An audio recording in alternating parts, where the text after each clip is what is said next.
Hello সবাইকে, Tanuj YouTube চ্যানেলে আপনাদের সকলকে স্বাগত। আজ আমি কাঁকরোলের একটা ইউনিক রেসিপি নিয়ে এসেছি। আমি জানি না আপনাদের মধ্যে কে কে খেয়েছেন এই রেসিপিটা। এটা নারকেল দিয়ে করা, পুরোপুরি সম্পূর্ণটা নারকেলের দুধ দিয়ে আমি করেছি। তো কিভাবে আমি এই রেসিপিটি বানাই এবং এতটা সুস্বাদু একটি রেসিপি, তো আপনাদের সাথে সেটাই আমি আজকে শেয়ার করব। চলুন বেশি কথা না বাড়িয়ে রেসিপিটা শেয়ার করি আপনাদের সাথে। তো দেখুন, ফার্স্টে আমি কাঁকরোলগুলোকে এভাবে কেটে নিয়েছি। আমি একটু মোটা মোটা করে পিস করে কেটে নিয়েছি। একটা কাঁকরোলকে আমি 3 ভাগে ভাগ করেছি। এই দেখুন, এইভাবে 3 ভাগে ভাগ করে আমি কেটে নিয়েছি। তারপরে কাঁকরোলগুলোকে ভালো করে ধুয়ে আমি ঝুড়িতে জল ঝারিয়ে নিয়েছি। এবার একটা পাত্রের মধ্যে আমি কাঁকরোলগুলোকে নিয়ে তার মধ্যে দিয়ে দেব সামান্য হলুদ গুঁড়ো আর সামান্য লবণ। এবার ভালো করে কাঁকরোলগুলোর গায়ে আমি সুন্দর করে লবণ আর হলুদ মাখিয়ে রাখবো। একদম সামান্য কিছু সিম্পল ইনগ্রেডিয়েন্টস দিয়ে এই রেসিপিটি তৈরি হয়, বেশি কিছু লাগে না রেসিপিটিতে এবং এতটা টেস্টি হয় কি বলবো। আপনারা একবার করে দেখবেন অবশ্যই। দেখুন, নুন হলুদ মাখানো হয়ে গেছে। এবার আমি কড়াই বসিয়ে দিলাম গরম করতে। এবার এর মধ্যে পর্যাপ্ত পরিমাণে তেল দিয়ে দিলাম। একটু বেশি পরিমাণেই তেল দিয়ে দিলাম যাতে কাঁকরোলগুলো সুন্দর করে ভাজা হয়। দরকার হলে প্রয়োজনে আমরা পরে তুলে নেব। এবার কাঁকরোলগুলোকে আমি ব্যাচ ওয়াইজ ভেজে নেব। ফার্স্টে এক ব্যাচ আমি দিয়ে দিলাম কাঁকরোল। এগুলো ভাজা হতে থাক, আমি একটু ঢাকা দিয়ে নেব। এবার দেখুন, আমি এরকমভাবে নারকেল কুড়িয়ে নিয়েছি। এখানে দুটো মতো নারকেল আছে। কাঁকরোলও যেহেতু আমার অনেক আছে, প্রায় 1 কেজি মতো কাঁকরোল আছে, তো সেই জন্য আমি নারকেল নিয়েছি এখানে দুটো বড় বড়। তো ফার্স্টে আমি দেখুন নারকেলগুলোকে এইভাবে জল দিয়ে ভালো করে একটুখানি হালকা হালকা করে পেস্ট করে নিচ্ছি। হ্যাঁ, পেস্ট করে এবার এর থেকে নারকেলের দুধটা আমি বার করে নেব। দেখুন, আমি একটা ছাঁকনির মধ্যে দিয়ে দিলাম। এবার এইটাকে ভালো করে এইভাবে ছেঁকে নেব। আমি দুবার ছাঁকবো, কারণ মানে এটা ছিদ্রগুলো একটু বড়, তো যাতে বেশি পরিমাণে আমাদের ছিদ্র থেকে যদি নারকেলগুলো এর মধ্যে পড়ে যায়, তো আমি আরেকবার পরে ছেঁকে নেব ফাইনাল। তো এইভাবেই প্রেস করে করে আমি সম্পূর্ণ নারকেল থেকে এইভাবেই দুধগুলো বার করে নেব। এই যে ছিবড়েটা থাকবে এটাকে আমি আরেকবার জল দিয়ে পেস্ট করব। এই যে এইভাবে হাত দিয়ে ভালো করে আমি নেংড়ে নিচ্ছি। নিয়ে আমি আবারও মিক্সির মধ্যেই দিচ্ছি। আমি আরেকবারও অল্প একটু জল দিয়ে পেস্ট করে নেব ওই ছিবড়েগুলোকেও। এভাবে দুবার করে আমি পেস্ট করব এক একটা ব্যাচের নারকেলগুলোকে। এবার দেখুন, এইদিকে আমার এগুলো ভাজা সম্পূর্ণ সুন্দর করে হয়ে গেছে। তো আমি এদিকটা উল্টে দিচ্ছি। তো এপিট ওপিট উল্টে একটু গ্যাসের ফ্লেম কম করেই আমি সুন্দর করে ভেজে নিচ্ছি, যাতে ভালো করে সেদ্ধও হয়ে যায় আর ভাজাও হয়ে যায়। এবার দেখুন, এগুলো আমার সেদ্ধ হয়ে গেছে। এবার আমি এগুলোকে একটু লাল লাল করে ভেজে তুলে নেব। গ্যাসের আঁচটা বাড়িয়ে, এতক্ষণ আমার হালকা আঁচে ছিল যাতে এগুলো সেদ্ধ হয়ে যায়। এবার আঁচটা বাড়িয়ে সুন্দর করে লাল লাল করে আমি এগুলোকে ভেজে তুলে নিচ্ছি। দেখুন কত সুন্দর লাল লাল করে ভাজা হয়ে গেছে। এবার এগুলোকে আমি একটা হাতার সাহায্যে তুলে নিচ্ছি, তেলটাকে ঝারিয়ে ঝারিয়ে। তো এইবার এই তেলের মধ্যেই আমি পরের ব্যাচের যেইগুলো আছে কাঁকরোলগুলো, সেগুলোকে এক এক করে ছেড়ে দেব। সেগুলোকেও আমি সুন্দর করে ভেজে নেব। তো এইভাবে আমি আবারও ঢাকা দিয়ে দিলাম।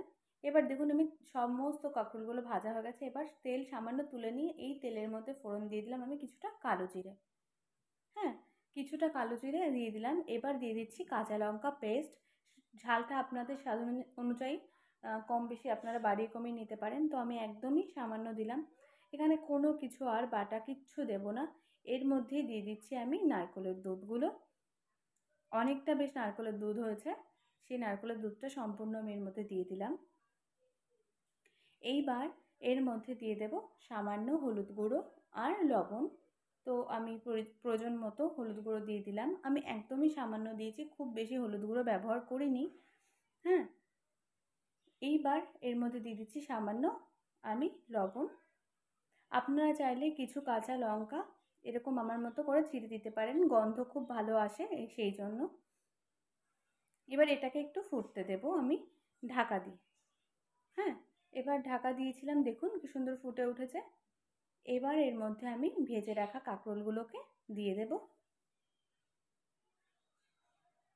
আমি এক এক করে সমস্ত ভেজে রাখা কাঁকরোলগুলোকে এর মধ্যে দিয়ে দিলাম। এবার এই গ্রেভিটার মধ্যে আমি সুন্দর করে কাঁকরোলগুলোকে ফুটিয়ে নেব। আপনারা চাইলে ঢাকা দিয়েও করতে পারেন, কিন্তু আমার কাঁকরোল সম্পূর্ণভাবে সেদ্ধ ছিল, তাই আমি আঁচ বাড়িয়েই করেছি। দেখুন ঝোলটা আমার অনেকটা কমে এসছে। এই স্টেজে আমি সামান্য হালকা একদম সামান্য লবণ দেবো, কারণ আমার মনে হচ্ছিলো যে লবণটা একটু কম আছে। হ্যাঁ, আপনারা কম দিয়েই করবেন, লাস্টে আপনারা চেখে দেখবেন যে কম বেশি কী আছে। এবার এইখানে আমি দিয়ে দিলাম একদম সামান্য একটু হালকা চিনি।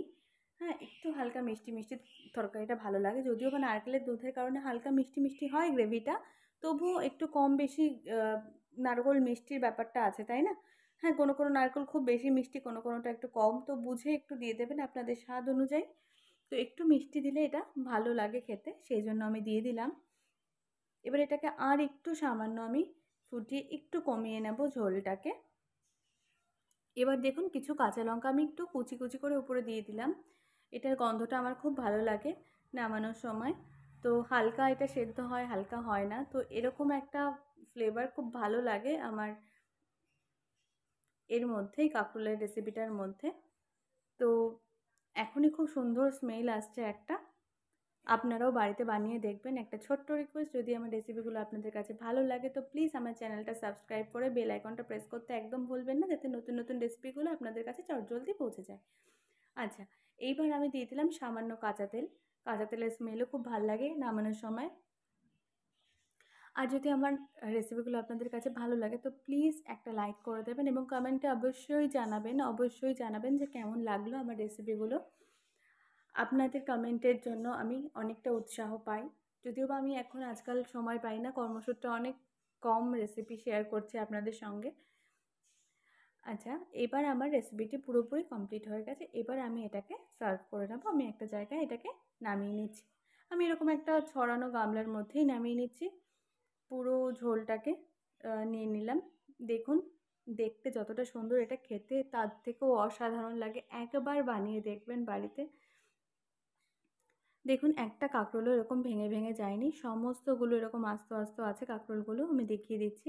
আর কাঁচা লঙ্কাগুলোও দেখুন ভীষণ, মানে লাস্টে যেগুলো দিলাম খুব বেশি সেদ্ধ হয়ে যায়নি, কিন্তু কোনোটা একটু হালকা বেশি সেদ্ধ হয়ে গেছে, কোনোটা একটু কম, মানে এরকমই একটা ফ্লেভার ভালো লাগে। তো আজকের মতো এখানেই, পরবর্তী কোনো এপিসোডে দেখা হচ্ছে।